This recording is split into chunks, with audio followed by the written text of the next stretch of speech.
days, maybe 3, right? And be like, oh, I don't feel like the gym today. I just, maybe tomorrow. It'll be all right. So sometimes we start and we have good intentions, but we really need the power to be able to follow through and do what it is that we said that we really want to do and what we need to do. So what we want to do tonight is we're going to look at the story of the prodigal son. We find that in Luke chapter 15, beginning at verse 11, the prodigal son.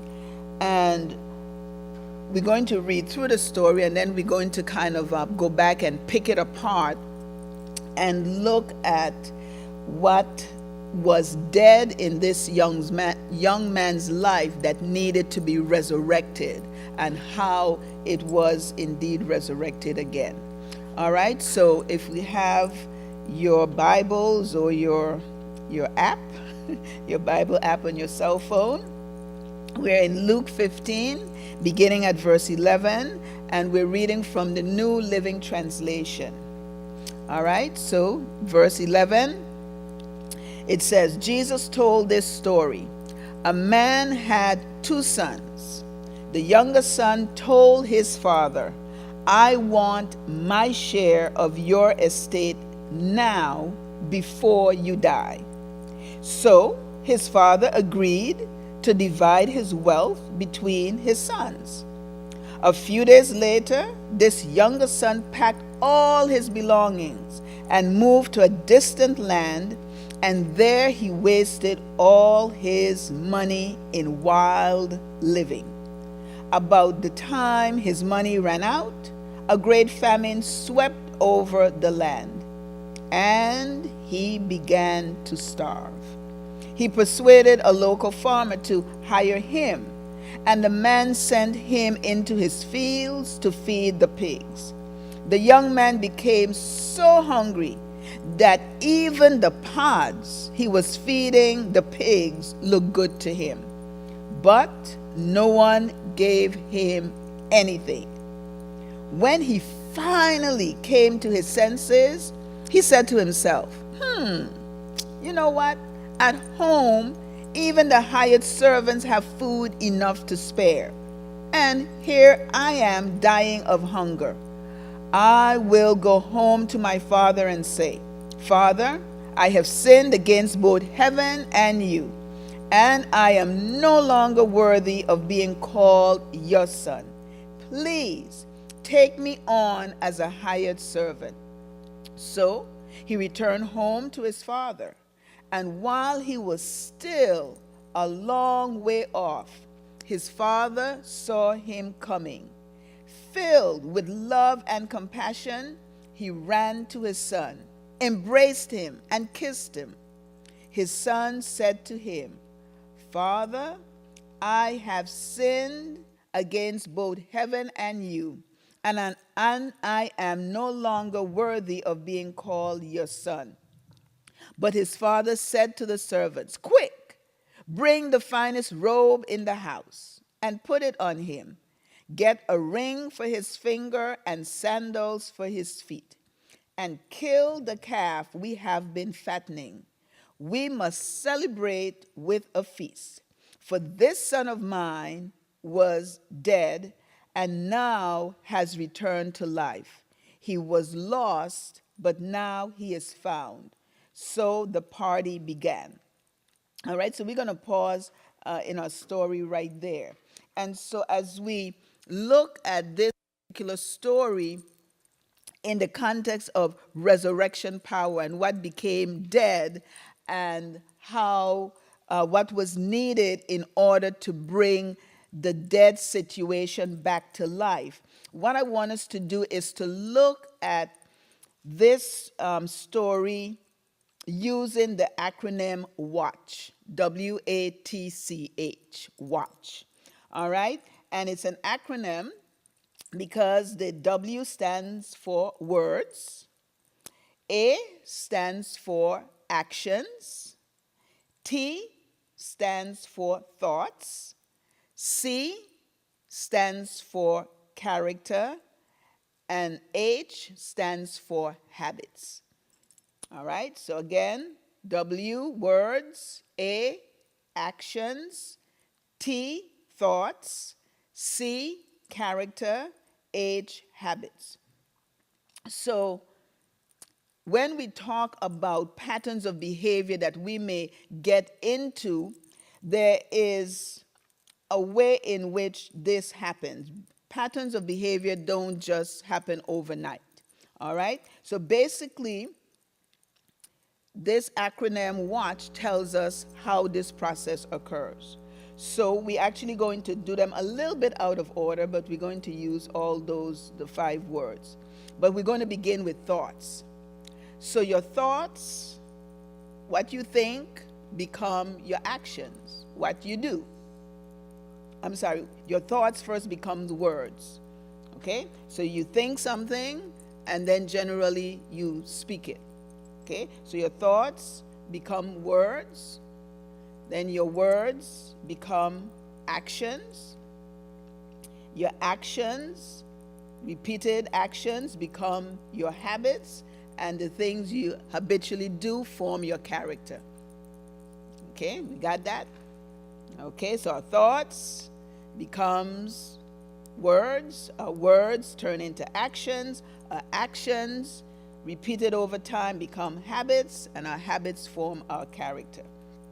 So as we look at this story of the prodigal son, we want to look at his the habits that he has developed, and how and the need for resurrection power to be able to actually change what he had done and what he had become.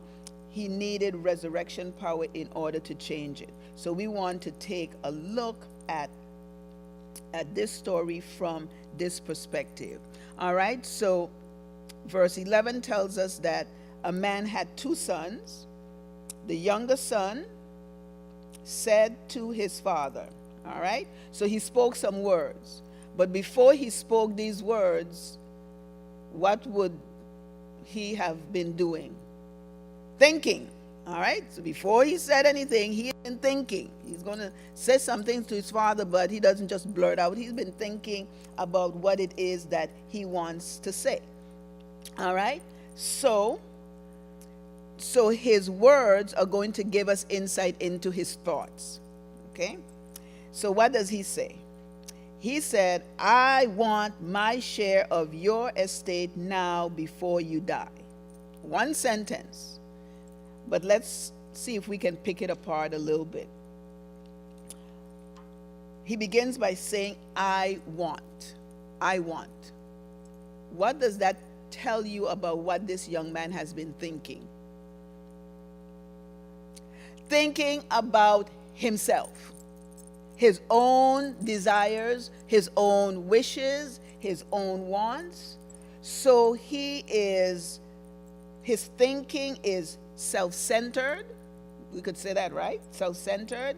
He is selfish. It is me, I, and mine. Okay? So I want. But he doesn't stop there. He says, I want, I like this, my share of your estate. Did you get that? What does he want? Okay, he's selfish, he's self-centered. That's what his thinking is. All right? And it comes out in these words, I want. Now he says what he wants. My share of your estate. What do you think about that? My share of your estate. See, I want that which you have spent your life working for. It's yours. I recognize it belongs to you. But I want it. Oh, good. A sense of entitlement. I mean, you know anybody like that? hope you are not one of those. But sometimes we do. There's a sense of entitlement. This belongs to me. I'm supposed to have this. I'm supposed to get this position. I'm supposed to have this authority. I'm supposed to be this. I should be that. You should give me this. Why aren't I that? Why don't you recognize me and put me in this place and in this position and do me this and do and exalt me and put me here and do. And sometimes we don't maybe say it outright the way this young man said it, but it doesn't mean that it may not be a thought that we're thinking. This is what I deserve. This is what I should have. But he came right out and he said it. I want my share of your estate. All right? Now, technically, the way the system worked, when the father died, or before he died, he would make a will and would indeed share his estate, because if he's dead, he don't need it. There's nothing he can do with it. So yes, the inheritance did pass on to the sons. All right, but there was also a procedure for passing on the estate. So he had two sons. The elder son would have the birthright. So in terms of the birthright, it means he would get a double portion of the inheritance. So even though it's two sons, it would not be split 50-50. Okay? So the older son would get 2/3 and the younger son would get 1/3. But this is supposed to happen when? When the father dies. But what does our young man say here? I want it now. I want my share. The share you're going to give me when you die, I can't wait until you die.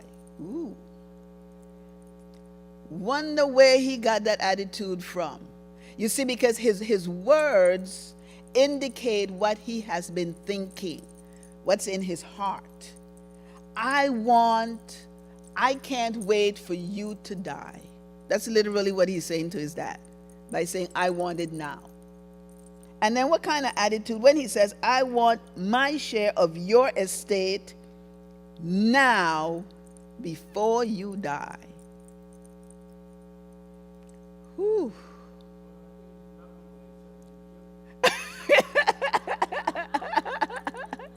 He's lucky that he had the father he had, because if in another culture, this is the Jewish culture here. in our culture, he probably won't live to say another word. He'd be like, "What are you talking about, boy? What is your problem?" Okay, so he has selfish thinking, selfish, self-centered, entitlement thinking. All right? And now, how would you describe his words? How would you describe his words?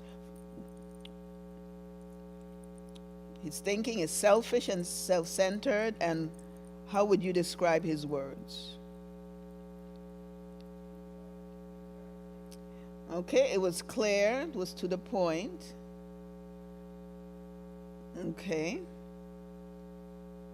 I use the word prideful. Prideful words. He is, because for the younger son, not even the older son, because not that the older son would have any more right to tell his father he wants the estate now before the father dies, but especially for the younger son to do that, that takes a lot of chutzpah, that takes a lot of guts to do that.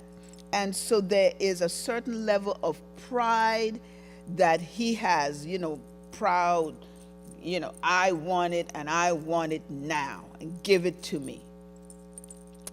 So he has selfish thinking, he has prideful words. So what does the father do? He agrees.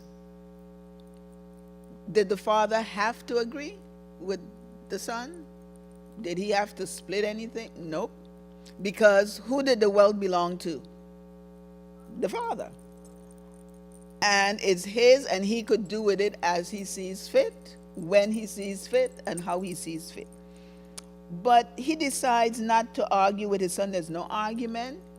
He just says, here you go. And he divides the wealth between his two sons. All right? So we have the younger sons. We have his thinking. It's selfish. We have his words. They're prideful. And now in verse 13, we see his actions. So what does he do? A few days later, the younger son did what? Packed up all his belongings, and he did what? He moved to a distant land. He moved, so he packed up. So now it's his actions. Remember, started with his thinking, his thoughts.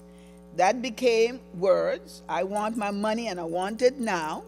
He gets the money, and now we see the actions. We see what was in his mind all along. What was in his mind? Freedom. I want to get out of Dodge. I want to get away from Daddy.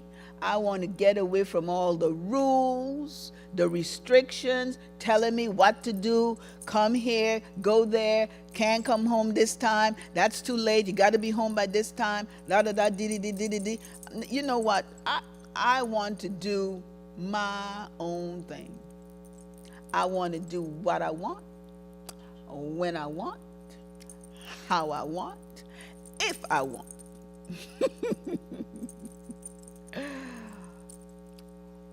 But haven't we all kind of been there? I mean, I could relate to the son in that particular instance. I mean, I really can. Because I remember clearly as a teenager in high school, can't wait to graduate, to go to college. Not because I was I liked school all the time, but it wasn't so much that I was interested in going to college per se. But college meant couldn't get away, legitimately, can get away from the house, from all the rules, the restrictions. You can't go here, can't go to the party, can't go here, can't do this, must go to church. Every time the door is open, you're in church, got to do the devotions every day. So I was like, whew, college, freedom. Yes, I'm going to be on my own and I can do what I want to do. So I can relate to this young man. Of course, he still did it in a wrong way. Okay? So selfish thinking led to prideful words, led to rebellious actions. So he decided that he's going to take the money that he got ahead of schedule and he is going to move away. Where is he moving? Distant land. It's almost like he doesn't care where, as long as it is far away. Far away. Right? So now, this is a Jewish context. So a distant land, we can, I think, pretty much assume that he has left Jewish territory, the land of Israel, and he's gone. And once you go outside Israel, you're in Gentile territory. Okay? So he is far away in Gentile territory. So that means if he's in a distant land, that he is far away not only from daddy and family, but he's also far away from any other family members, right? From any friends, anybody who would, from his upbringing, from anybody who would know him and be able to say, boy, what you doing? You know, so he wants no restrictions whatsoever. So he makes sure When he leaves and he packs up, he goes so far away that nobody knows him at all. He's on his own and he feels good. Now he grown. He can do what he wants when he wants. All right? So, selfish thinking, prideful words leads to rebellious actions. So he is gone, far away from home, and what does he do? In this distant land, he wasted all his money in wild living.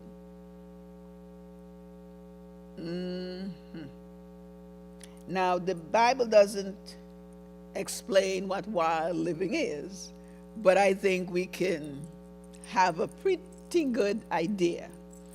All right? So, he wasted his money. Now, whenever you have money, you're automatically going to have so-called friends, right? Especially if you have a lot of money, and apparently he did. So it's easy because people, they come and they say, oh, can I have? And they say he wasted it. He just, almost like he scattered it. He just wasted it. Now, this money that he has wasted, how long might it have taken his dad to earn this money? Years. But does this boy care? Easy come, easy go. And he just wastes the money. I mean, you would think that he would, at least if he was thinking at least a little bit, he would maybe try to invest something, maybe save something, put something aside for a rainy day. But he has no thoughts about that. All he wants to do is party. And that's what he does. So he has a good old time. He is partying, spends all his money. His money runs out. And about the same time, verse 14 of Luke chapter 15, about the same time his money ran out, a great famine swept over the land, and he began to starve. So what's happening now? So this boy, who is in now dire straits, right? Okay. At first he was living large, but now, as a result of his actions have led to the place where he finds himself in. So he is now in a place where he is in need of some resurrection power. He needs a change in his life. Okay? So his rebellious actions led to financial failure. His money is all gone. Not only that, but now there's also some natural disaster. There's a famine in the land. Now, he had control over the money situation, right? He could have invested, he could have saved, he didn't, but he had control over the finances that he had. Does he have any control over the famine? None whatsoever. None whatsoever. So this young man did not take into account what other things may happen outside of his control and to try to plan for any of those things. Didn't do it. It wasn't a thought in his mind, in his heart. So here we go. He began to starve. And then verse 15 says, he persuaded a local farmer to hire him. Now, if it's a local farmer, because he's outside of Israel, this man must be a Gentile. So now he's left his home and his family and the land of his birth, and now he's in a foreign land working for a Gentile. And it says here, he persuaded a local farmer to hire him. Now, in order for him to persuade someone, he has to use what? Words. Okay? So he has to use words. But before we have words, it's a thought. So what's his thinking that makes him go to this farmer to try to persuade him?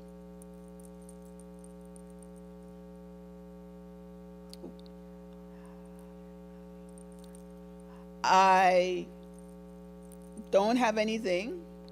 I'm hungry. I need money. Daddy's a long way off. I can't get money from him.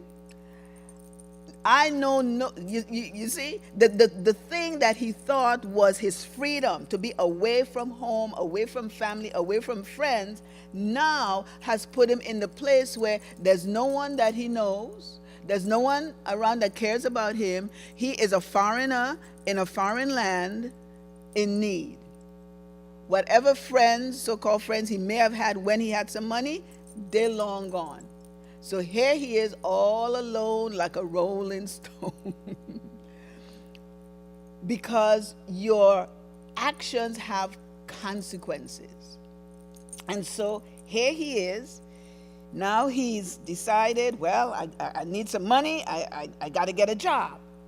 And so he persuades, he talks to a Gentile farmer to hire him to do what? What? You said, did you say feed pigs? Feed pigs. Feed pigs. But I thought this was a Jewish young man. What's the problem with a Jewish young man feeding pigs? Pigs are unclean. Jews do not have anything to do with unclean, and particularly pigs is one of the things that's like taboo in a Jewish context and culture. So for this man to beg and persuade a Gentile man to work for him feeding pigs, now we understand that this boy has really sunk to the depths. He is at an extremely low place. And not only does he persuade him to feed pigs, unclean animals, verse 16 says, the young man became so hungry that even the pig slop looked good to him. He was so hungry he wanted to eat the pig slop. So, is this young man in need of some resurrection power? He needs some power to change his thinking so that his words change, so that his actions change. Okay? That's what he is in need of. So now that he finds himself in these dire straits, the lowest of the low, sunk down to he has nothing, he really cannot get any lower. Just can't get any lower. And it says no one gave him anything. Of course, no one cares about him. No one knows who he is or cares about him. So verse 17.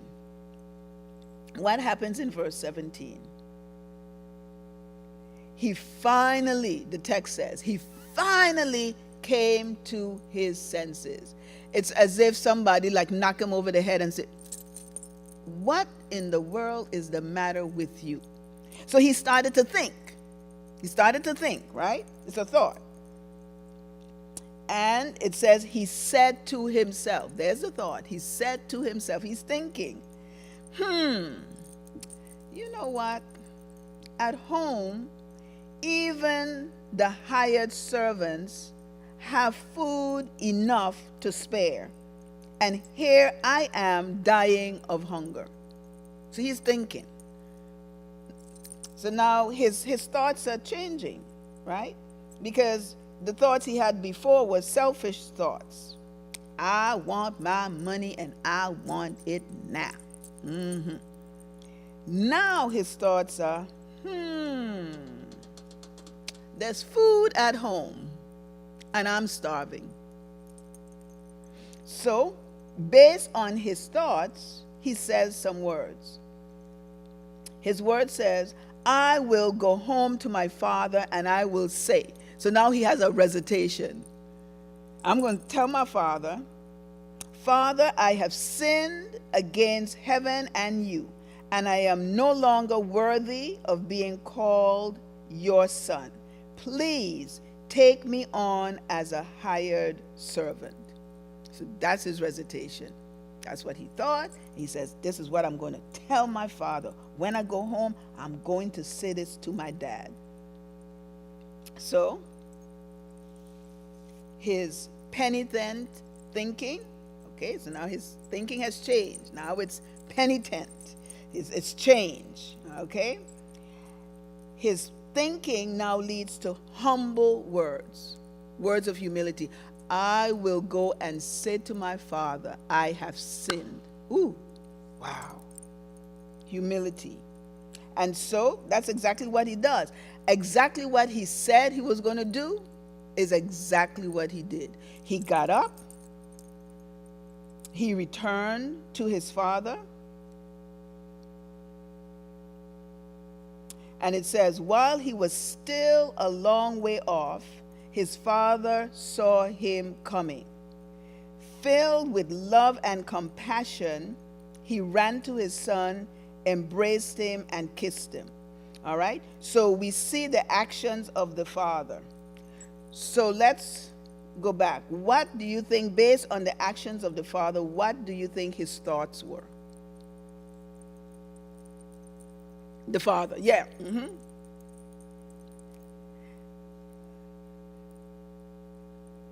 Okay, he was happy to. No, right now, here. Yeah, when he saw his son coming.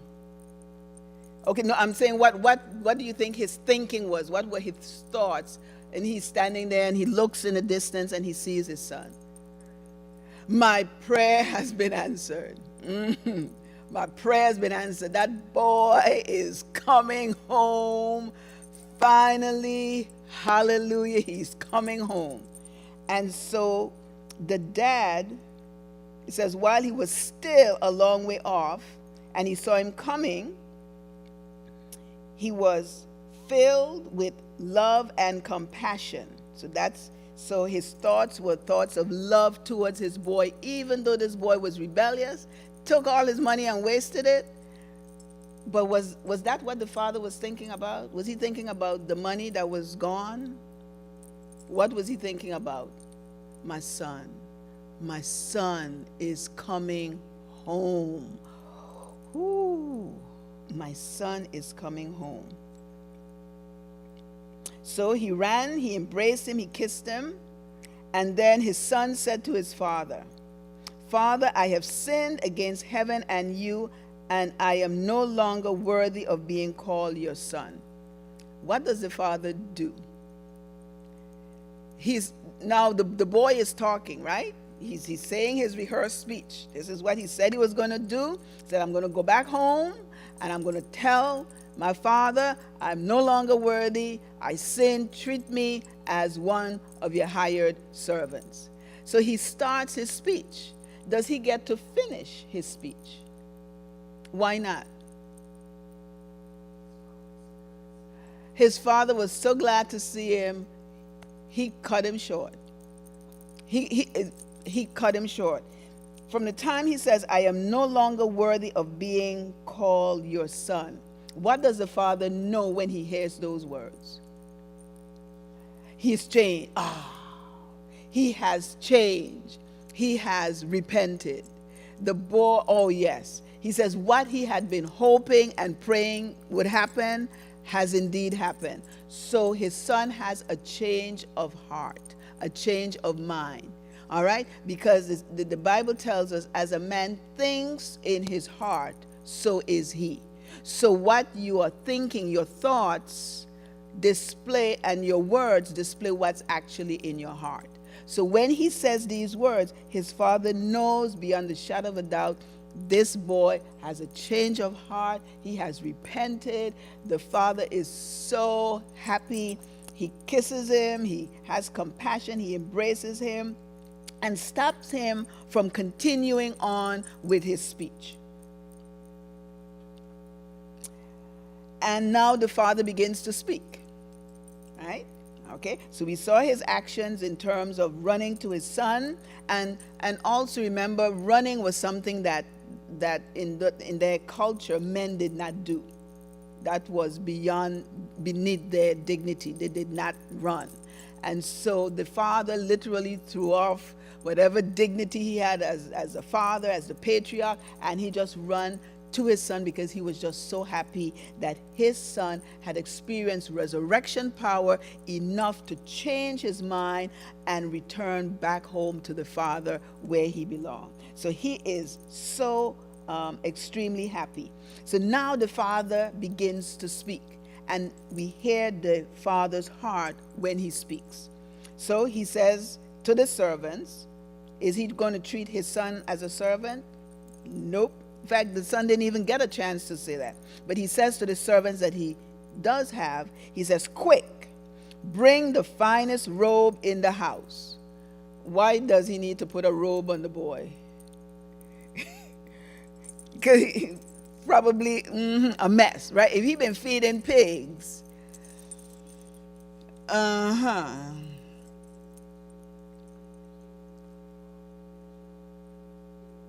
he is still right. So he's showing him he's still his son, but also by the same token, it's also very practical as well, because he has here, tattered clothes, probably smelly, not washed for who knows how long, So he says, take that stuff off of him, put on the finest robe in the house, bring it, put it on him.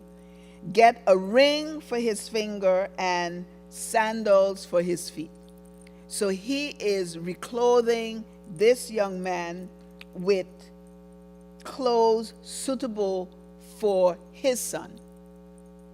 Because he is wealthy, he is giving him clothes that is suitable for him, letting everybody know that this is still my son. I have not disowned him, even though he went away from me. He's come back, and I am receiving him back with full restoration of everything. And then he says, kill the calf we have been fattening.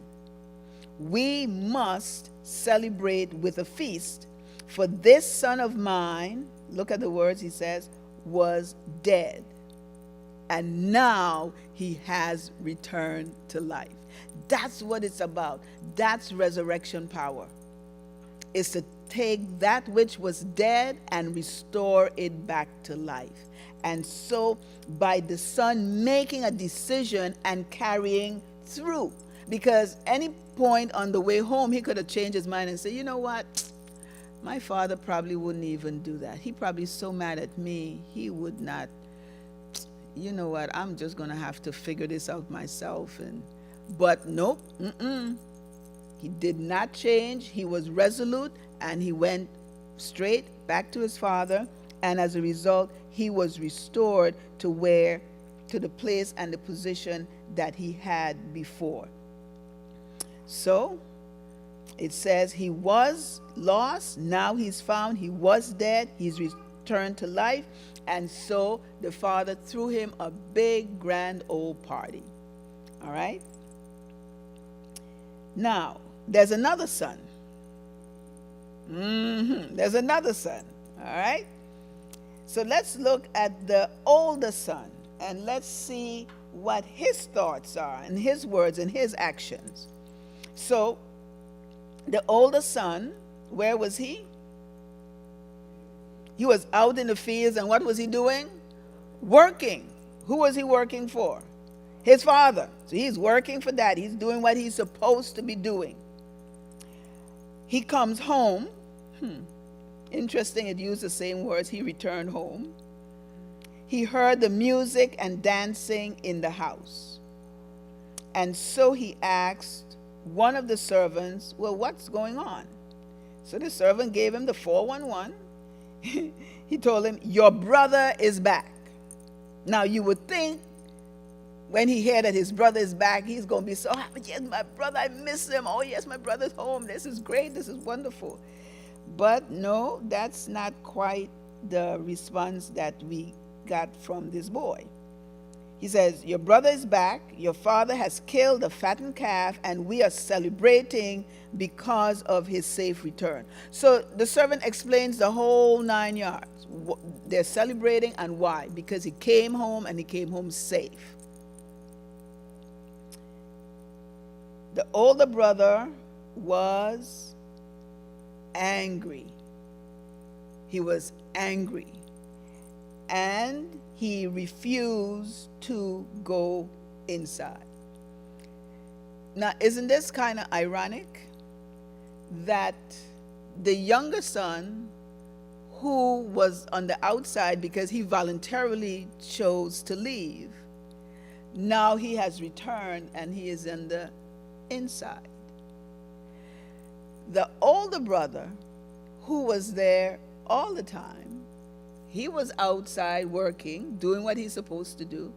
He comes home, gets angry, and now, by his choice, he remains on the outside. He's angry. He won't go in. I'm not going in.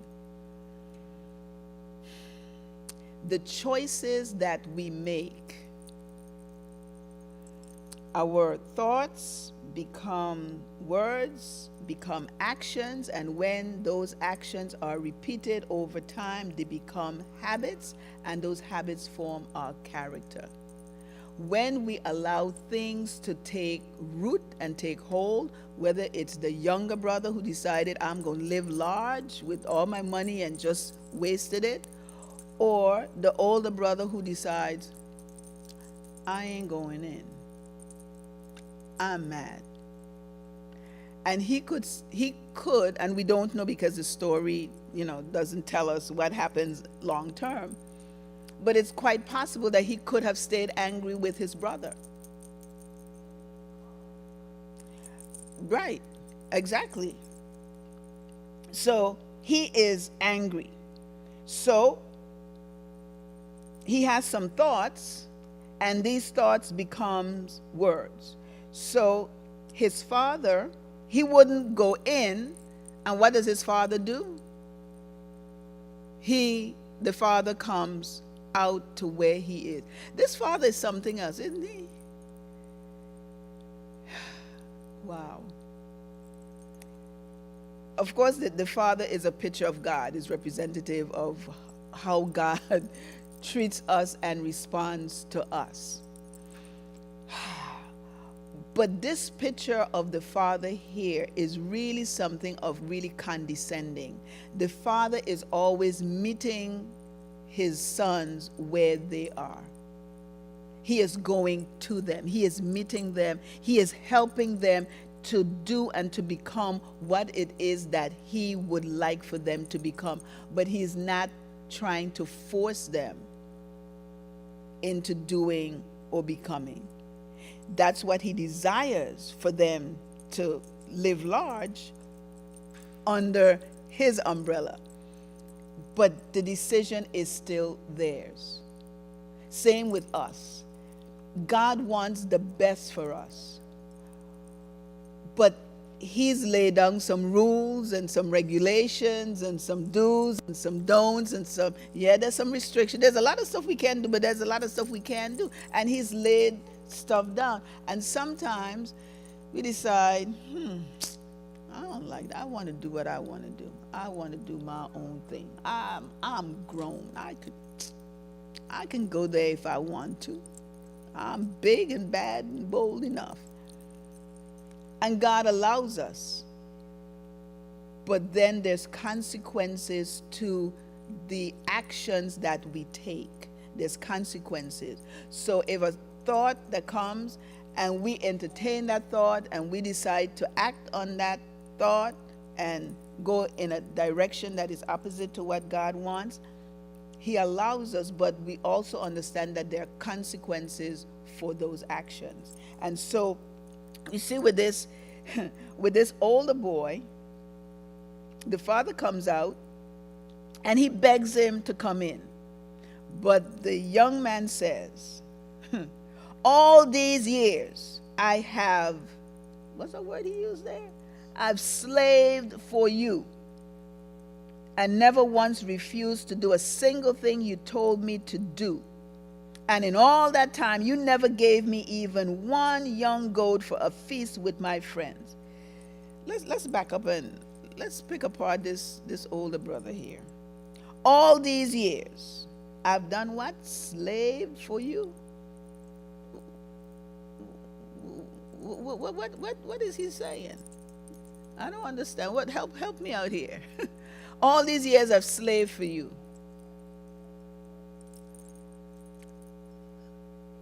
His thinking, yeah, what even so he stayed, he didn't go off like the younger brother, so he stayed and did what the father told him to do. But what was his thinking as he is doing what the father is saying? Okay, he's pleasing the father, but what's really in his heart?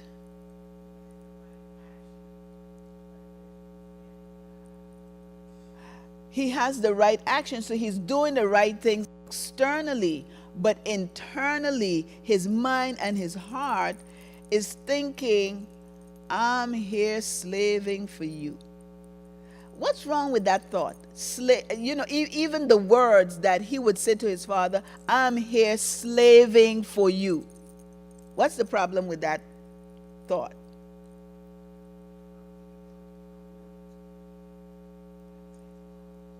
He's not thinking about, yeah, go ahead.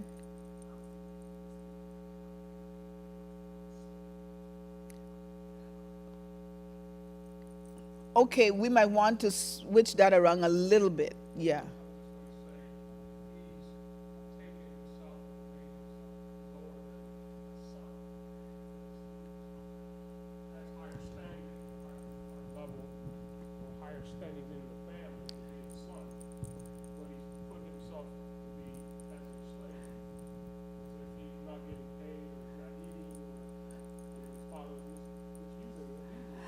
Yeah, yeah, uh-huh.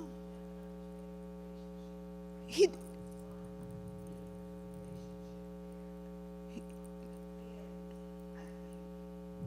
That sense of entitlement, because I have stayed, because I have slaved, worked so hard for you, then I deserve the fatted calf, not him who left. yeah,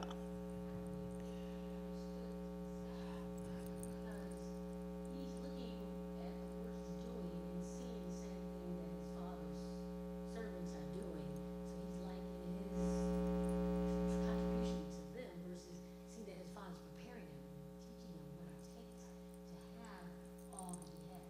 exactly. He is looking at himself as if he's a servant slaving for the master, as opposed to the position he really has as a son who is actually working for himself. Because what's going to happen when daddy goes? All this stuff is going to be mine. So I'm not slaving for you. I'm really working to build my inheritance. And in the meantime, I'm learning. I think that's a really good point. I'm learning what to do, how to do it, so that when daddy is gone, I can maintain it and not do like my silly brother and waste all the money because I don't think about the future. I don't think about investing, saving, anything. I'm just thinking about the moment. No, rather now I can learn from my dad and I can learn, okay, what I need to do, how to do it, so that I can maintain my inheritance and then have something to pass on to my kids. I was going to say that I think the son was speaking out of his anger. He really, and when he used the word, when King James used the word serve, the other Bible used the word slave, but he was speaking from an anger position, almost as out of control as his brother was, because he was so mad that his brother came back and was being treated like royalty, and so that's why he spoke the way he did. I think he was trying to hurt his father's feelings. He was trying to, I think both sons did. I mean, when the first son left and, said what he said, give me it now before you die. I want it now before you die. I can't wait till you dead, so give it to me. Give it to me now. And yes, I think you're absolutely right. He was speaking out of anger, but by the same token, out of the abundance of the heart, the mouth speaks. And so the words give you insight into what is in the heart. Well, I think his anger manifested itself in jealousy, because each one of those comments that he makes could be an on and an off. He's comparing himself to his brother. His brother didn't work for you. He just took the money. I worked for you as a servant. I obeyed your commandments. My brother disobeyed your commandments and asked for your money, your inheritance, while you were still living. He says, and then you gave my brother a fatted calf, and you wouldn't even give me a little kid. You have your servants and his friends celebrating, and you don't have anybody celebrating anything that I did. So I think it's it's jealousy, and he's comparing the good, what he considers his works to be good, to what his brother's works are not, or comparing his righteousness, self-righteousness, to his brother's indignation. Yes. Oh, that is so good. That is so good. You know, one thing I think that father was so awesome, because the scripture that came to mind was train up a child in the way he should go and will not depart. He knew the insights of his older son as well as the younger son, so he knew what he had to do to allow them to get to the understanding not to be jealous of one another by giving that inheritance. I was shocked when the father did that, because when you train up a child, you just don't give them their inheritance when they're not ready for it. There's no way I would give, like, my child, if I was storing up something for their graduation or their college or whatever. Here, child, take it, go, do what you want. It's just not logical, you know, it's not wise thinking. But apparently he had the funds, one, and two, the insight to know that this is what this child needed, no matter what it was, to bring him to his senses, a realization of being a child of God and worthy of what he has in store, preparing what he has in store. I definitely agree, the other one was so jealous. I agree with you, Sister Ellen, because, you know, all that had to come out. Mm-hmm. It came out when his son, other son left and came back. But the father was the one that was just really intriguing to me, because he had to handle it different ways. And the training was there for them, each individually in different ways. Yeah, I think point well made.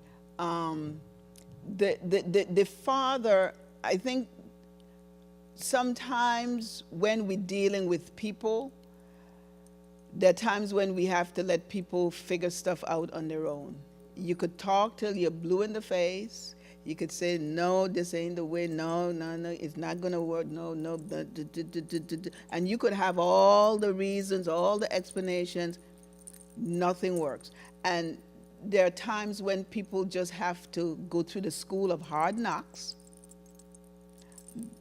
do what they said they want to do, hit up against a brick wall, bang their head a couple times, and then shake some sense into it, and then say, oh, that's what my mother was trying to tell me. Oh, that's what Daddy was saying. Oh, well, yeah, they were saying it so that you don't have to go through all of that, because they love you so much. They don't really want you to have to go through all of that. But guess what?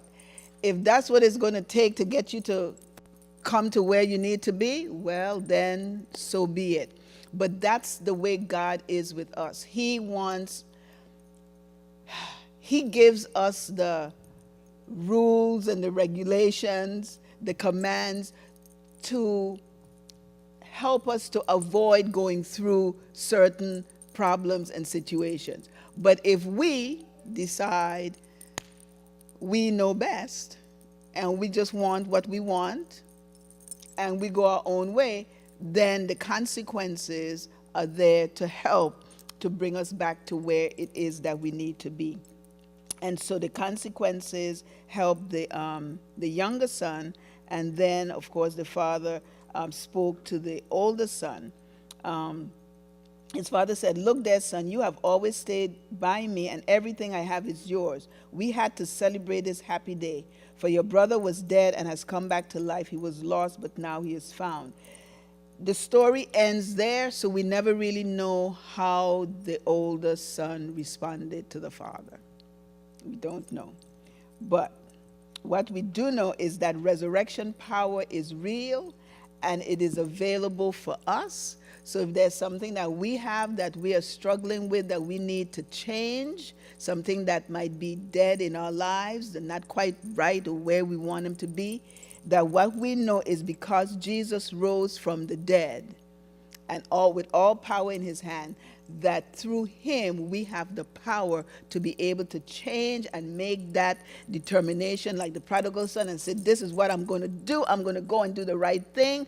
And we have the power through Christ to be able to do it and make it work and be resurrected to newness of life. All right, well, our time is up.